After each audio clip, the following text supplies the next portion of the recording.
নমস্কাৰ টাইমেটলৈ স্বাগত মই অভিলাষ আৰু লৈ আহিছো এটা গুৰুত্বপূৰ্ণ খবৰ বাংলাদেশৰ পৰৱৰ্তী প্ৰধানমন্ত্ৰী হোৱাৰ দিশে তাৰিক ৰহমান ইতিমধ্যে বাংলাদেশৰ ভোট গণনা চলি আছে আৰু বৃহৎ অগ্ৰগতি লাভ কৰিছে বিএনপিয়ে বিপুল ভোট লাভ কৰিছে জামাতে ইছলামী মুখ ঠেকেচা খাইছে আৰু বিএনপি আগবাঢ়িছে চৰকাৰ গঠনৰ দিশে আৰু ইতিমধ্যে নিশ্চিত হৈছে যে তাৰিক ৰহমান হ'ব বাংলাদেশৰ নতুন প্ৰধানমন্ত্ৰী আৰু এই সন্দৰ্ভত সবিশেষ লৈ অহাৰ চেষ্টা কৰিছো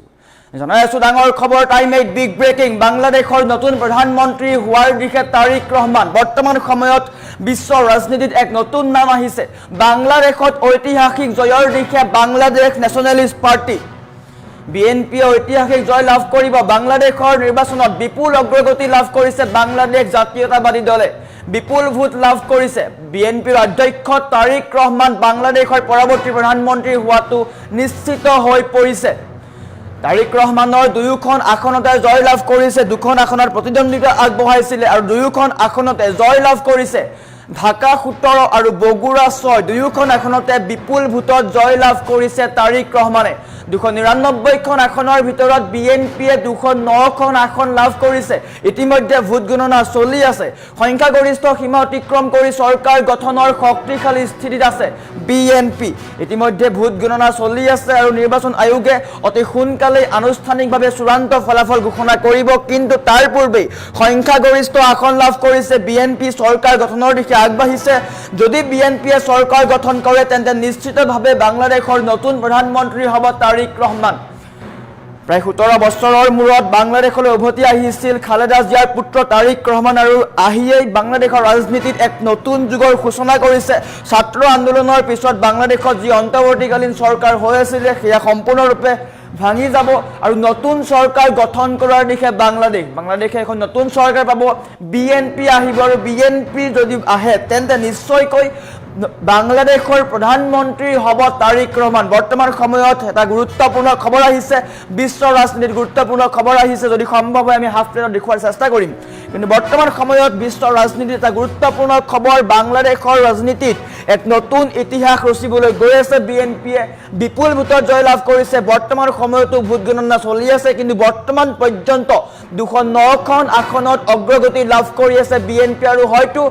চৰকাৰ গঠন কৰিব বিএনপি আৰু চৰকাৰ গঠন কৰাৰ পিছতে বাংলাদেশৰ নতুন প্ৰধানমন্ত্ৰী হিচাপে থিয় দিব তাৰিক ৰহমানে আৰু বৰ্তমান তাৰিক ৰহমানৰ নাম সকলোতকৈ আগত আছে চৰ্চাত আহিছে তাৰিক ৰহমানৰ নাম কিয়নো তাৰিক ৰহমানে বাংলাদেশলৈ উভতি আহিয়ে বাংলাদেশৰ যি ৰাজনীতি আছিলে তাত এক নতুন অধ্যায়ৰ আৰম্ভণি কৰিছিলে নিশ্চয়কৈ সেয়া কথা কোনো অনুৰি কৰিব নোৱাৰে খালেদা জিয়াৰ পুত্ৰ বা খালেদা জিয়াৰ মৃত্যুৰ পিছত নিজৰ দলটোক লিড কৰিছিলে এইগৰাকী নেতাই আৰু বাংলাদেশত কেইবাটাও ইছ্যুলৈ আগবাঢ়িছিল প্ৰথম কথা শিক্ষা দ্বিতীয় আন্তঃগাঁথনি সমান্তৰালকৈ চাকৰি সকলোবোৰ কথা তেওঁ আগবাঢ়িছিলে এইবোৰ ইছ্যু লৈ আৰু বৰ্তমান সময়ত সেই ইছ্যুবোৰ লৈ যুৱ প্ৰজন্মই তাৰিক ৰহমানক প্ৰধানমন্ত্ৰী হিচাপে চাব বিচাৰিছে আৰু নিশ্চয়কৈ আজি ঘোষণা কৰা হ'ব বাংলাদেশৰ নিৰ্বাচনৰ ফলাফল ইতিমধ্যে 299খন আসনৰ ভিতৰত 209খন আসনত জয় লাভ কৰিছে বিএনপিয়ে আৰু আনহাতে জামাতে ইছলামীৰ মুখ ঠেকেচা বুলি ক'ব লাগিব নিশ্চয়কৈ জামাতে ইছলামী মিত্ৰতা আছিলে কিন্তু বৰ্তমান সময়ত আৱামী লীগ নথকাৰ সুযোগ লৈ দুয়োটা দলে পৃথকে ভোটদান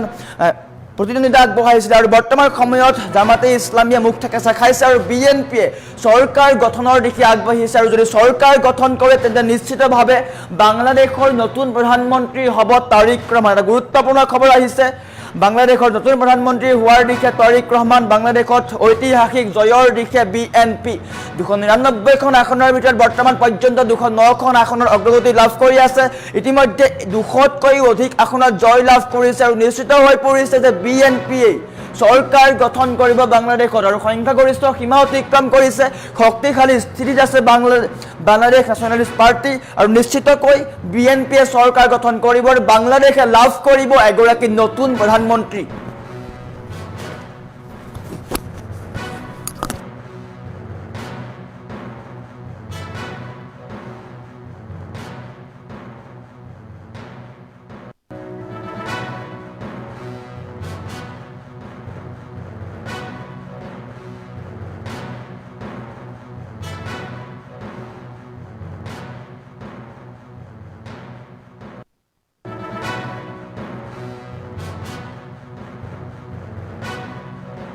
বাংলাদেশৰ ৰাজনীতিতে নতুন খবৰ আহিছে বাংলাদেশ ন্যাশনালিষ্ট পাৰ্টিয়ে অগ্ৰগতি লাভ কৰিছে গুৰুত্বপূৰ্ণ খবৰ নতুন চৰকাৰ গঠন হ'ব বাংলাদেশত বিএনপিৰ চৰকাৰ গঠন হ'ব আৰু চৰকাৰ গঠন হোৱাৰ পিছতে বাংলাদেশৰ নতুন প্ৰধানমন্ত্ৰী হ'ব তাৰিক ৰহমান এটা গুৰুত্বপূৰ্ণ খবৰ বাংলাদেশৰ ৰাজনীতিত গুৰুত্বপূৰ্ণ খবৰ ছাত্ৰ আন্দোলনৰ পিছত ভয়াৱহ পৰিস্থিতিৰ সৃষ্টি হৈছিল চৰকাৰ পতন হৈছিল আৱামী লীগৰ চৰকাৰ পতন হৈছিল শেখ হাছিনাই পলাবলৈ বাধ্য হৈছিল আৰু তাৰ পিছতেই অন্তৰ্বৰ্তীকালীন চৰকাৰ গঠন কৰা হৈছিল আৰু বাংলাদেশৰ বৰ্তমান সময়ত নিৰ্বাচন অনুষ্ঠিত হৈছে নতুন চৰকাৰ গঠনৰ দিশে আগবাঢ়িছে বাংলাদেশৰ জনতাই কাক বিচাৰে বুলি ক'বলৈ গ'লে নিশ্চয়কৈ বিএনপিৰ নাম আহিব কিয়নো বিএনপিয়ে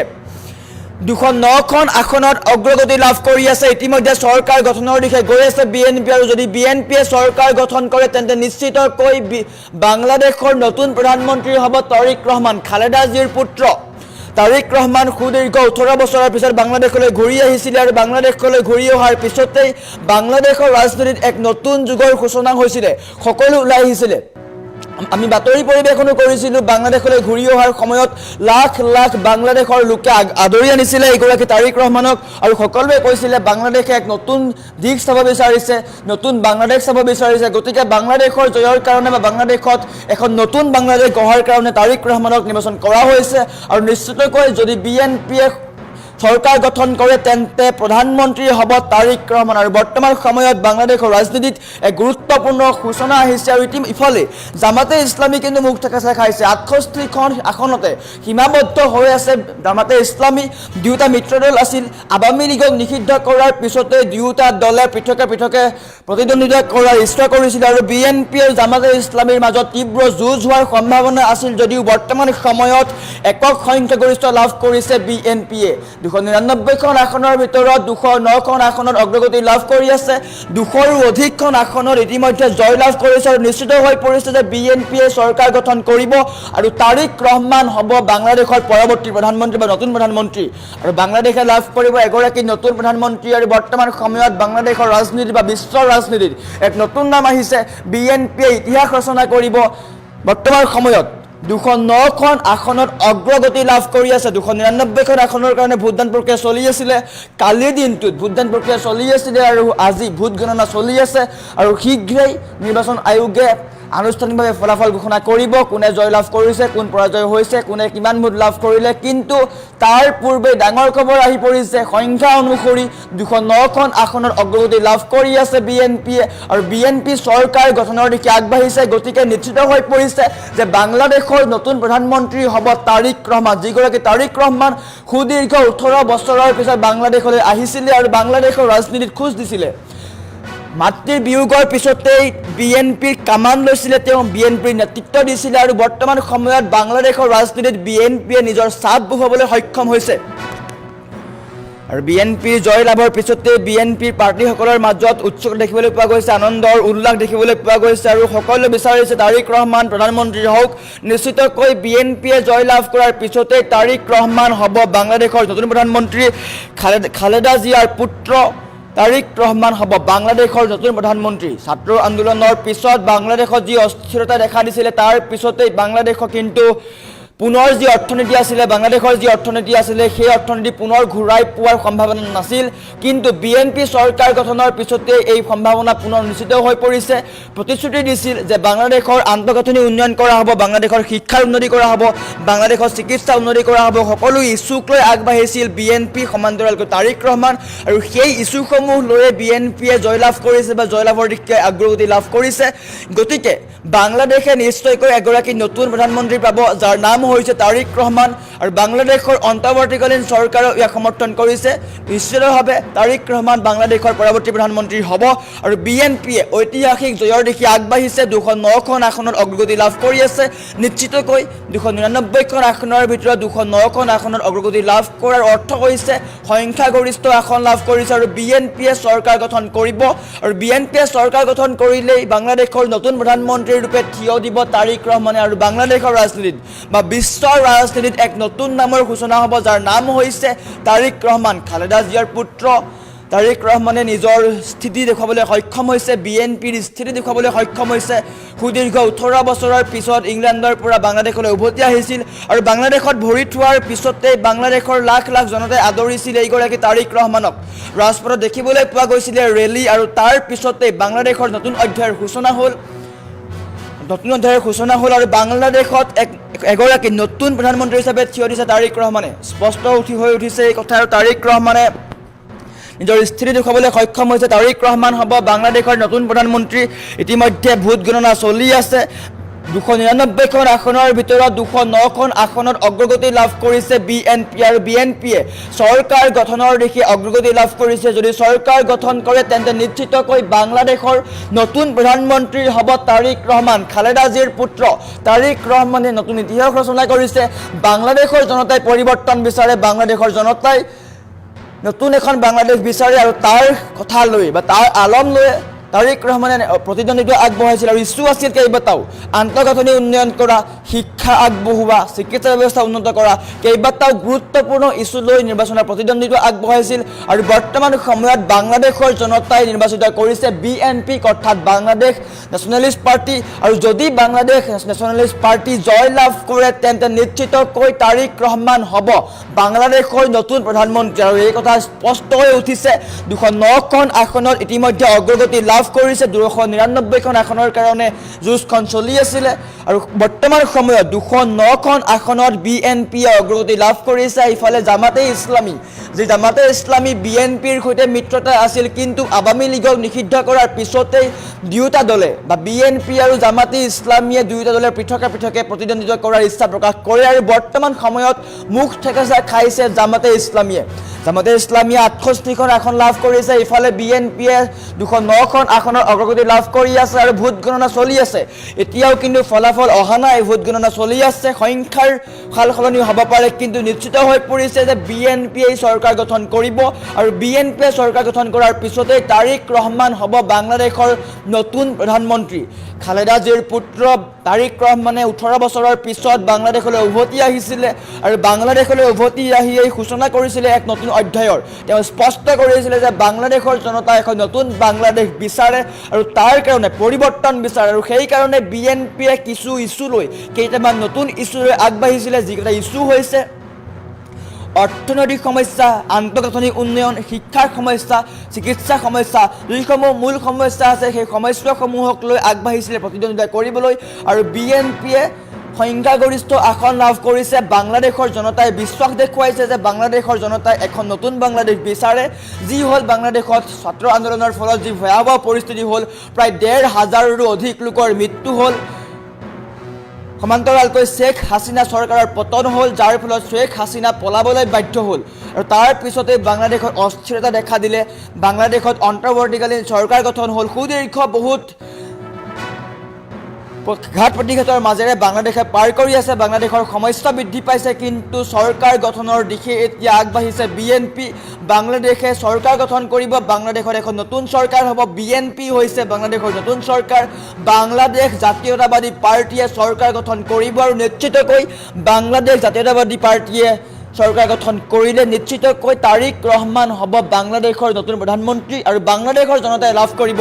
এগৰাকী নতুন প্ৰধানমন্ত্ৰী। আৰু ইতিমধ্যে ভোট গণনা চলি আছে। কালিৰ দিনটোত ভোটদান প্ৰক্ৰিয়া চলি আছিলে। 299খন আসনৰ কাৰণে চলি আছে ভোট গণনা আৰু বৰ্তমান সময়তো ভোট গণনা চলি আছে। ইতিমধ্যে কিন্তু স্পষ্ট হৈ পৰিছে যে বিএনপিয়ে চৰকাৰ গঠন কৰিব, কিন্তু আনুষ্ঠানিকভাৱে নিৰ্বাচন আয়োগে এই কথা ঘোষণা কৰা নাই। যদিও সংখ্যাগৰিষ্ঠ আসনৰ পৰা এটা কথা স্পষ্ট হৈ পৰিছে, 209খন আসন লাভ কৰিছে বিএনপিয়ে আৰু 209খন আসন লাভ কৰা মানে সংখ্যাগৰিষ্ঠ আসন লাভ কৰিছে আৰু চৰকাৰ গঠন কৰিব বিএনপিয়ে। যদি বিএনপিয়ে চৰকাৰ গঠন কৰে তেন্তে নিশ্চিতকৈ তাৰিক ৰহমান হ'ব বাংলাদেশৰ নতুন প্ৰধানমন্ত্ৰী। ইতিমধ্যে বিএনপিৰ কৰ্মকৰ্তাসকলৰ মাজত আনন্দ উল্লাস আৰম্ভ হৈছে, কিন্তু তাৰিক ৰহমানে স্পষ্ট কৰিছে যে যদি আমি জয় লাভ কৰোঁ, যে যদি বিএনপিয়ে জয় লাভ কৰে তেন্তে প্ৰথমবাৰৰ কাৰণে আনন্দ ফূৰ্তি নহয়। খালেদা জিয়াৰ যি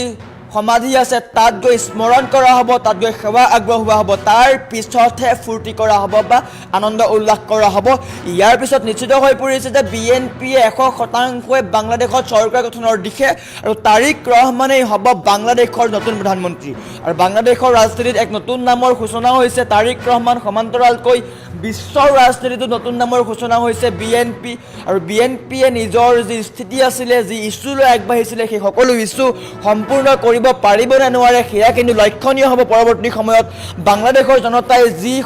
পৰিৱৰ্তন বিচাৰি ভোট দিছে সেয়া পৰিৱৰ্তন লাভ কৰিব নে নকৰে বাংলাদেশৰ জনতাই, বা বিএনপিয়ে সেইসমূহ প্ৰতিশ্ৰুতি পূৰণ কৰিব নে নকৰে সেয়া পৰৱৰ্তী সময়ত লক্ষণীয় হ'ব। কিন্তু এতিয়া স্পষ্ট হৈ পৰিছে বাংলাদেশে লাভ কৰিব এগৰাকী নতুন প্ৰধানমন্ত্ৰী, যাৰ নাম হৈছে তাৰিক ৰহমান। তাৰিক ৰহমানে সুদীৰ্ঘ 18 বছৰৰ পিছত বাংলাদেশলৈ উভতি আহিছিল আৰু বাংলাদেশলৈ উভতি আহিয়েই নতুন ৰাজনীতিৰ সূচনা কৰিছিল। তেওঁ স্পষ্ট কৰিছিল যে বিএনপিৰ সমৰ্থনত বাংলাদেশী লোক আছে, বাংলাদেশী লোকে বা বাংলাদেশৰ জনতাই বিএনপিক সমৰ্থন কৰে, সমান্তৰালকৈ তাৰিক ৰহমানকো সমৰ্থন কৰে। আৰু নিশ্চিত হৈ পৰিছে এতিয়া বাংলাদেশৰ জনতাই কাক বিচাৰে, কিয়নো